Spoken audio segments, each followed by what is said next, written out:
just because a religion doesn't have an absolute answer for something doesn't make the religion any more or less valid. In fact, basically what it's doing is admitting we're human, and that, there's no possible way on this planet that we're going to have all the answers to everything.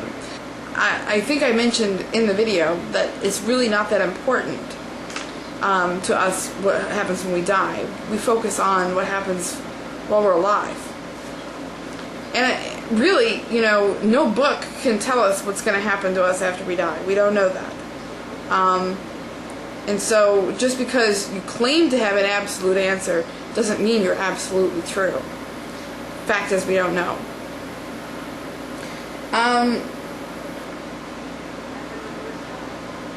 You talk about Wiccans and their ties to ancient religion, and how basically the ancients were the religion before, quote-unquote, God revealed himself. We see a lot of mythology in ancient religion that we see as allegory, that is, stories that use myth to explain things that have not yet been explained.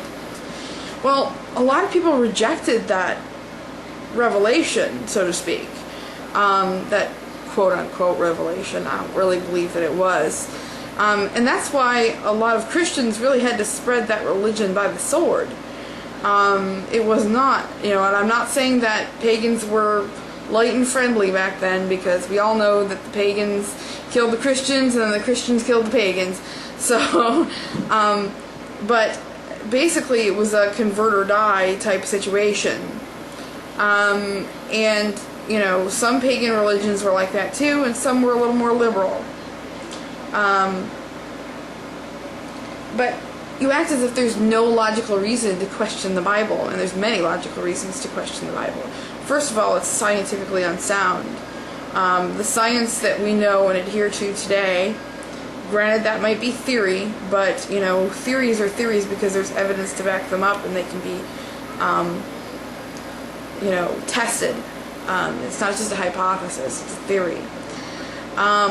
So what we know in science today disagrees with a lot of biblical explanations for what happens. For example, Adam and Eve. I know some Christians take that story allegorically, but for those that don't, if you understand that as how the first two humans and things like that, it really doesn't make much sense why men would have nipples, for example. If men came first, because if Eve was just an afterthought, and keep that in your mind, afterthought, because I'm going to talk about that later, then Adam would not have nipples, and neither would any other man. The fact is, in science, that the base chromosome for humans is the female chromosome, the X. Other stuff in the Bible, if we talk about the suspectness of the Bible and why people don't believe the Bible today, a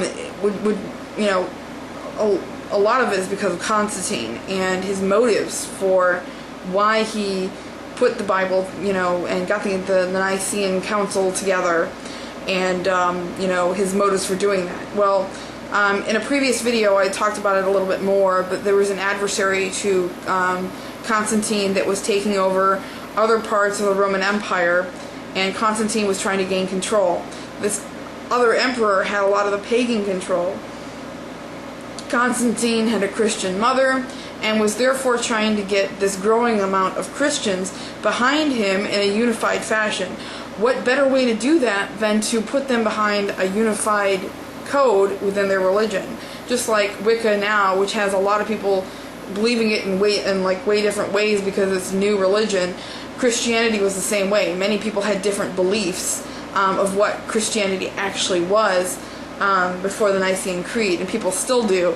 For example, the Eastern Orthodox think of Jesus as simply a human, but like the Roman Catholics and the Protestants that stemmed from the Roman Catholic Church believe that Jesus was more divine.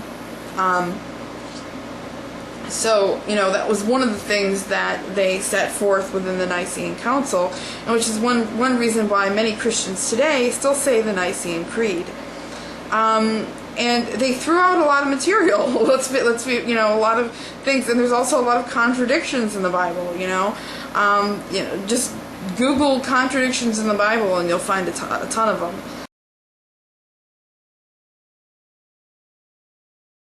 And besides that, I really just don't think a lot of the things in the Bible make a lot of sense. If you think about the nature of deity and what deity should be and how that's logical and why it's important for deity to be logical in a logical universe. You talked about the historical background of Wicca.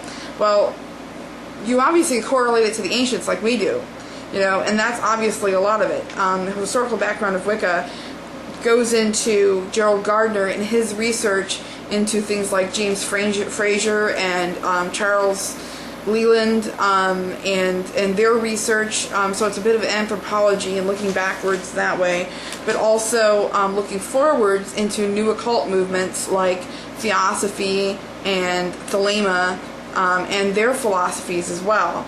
So Wicca is part spirituality, and the spirituality part is mostly ancient, except for the fact that, you know, we bring in the Campbellian aspect, which, you know, Joseph Campbell, modern anthropologist, written a couple good books, one of them being A Hero of a Thousand Faces.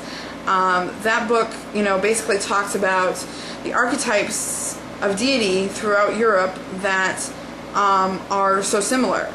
Obviously, the Greco-Romans have been known for a long time, but if you see, there's certain archetypes within many pagan paths that are quite similar. They have a sun god and a moon goddess, many of them, or a moon god and sun goddess in some instances as well.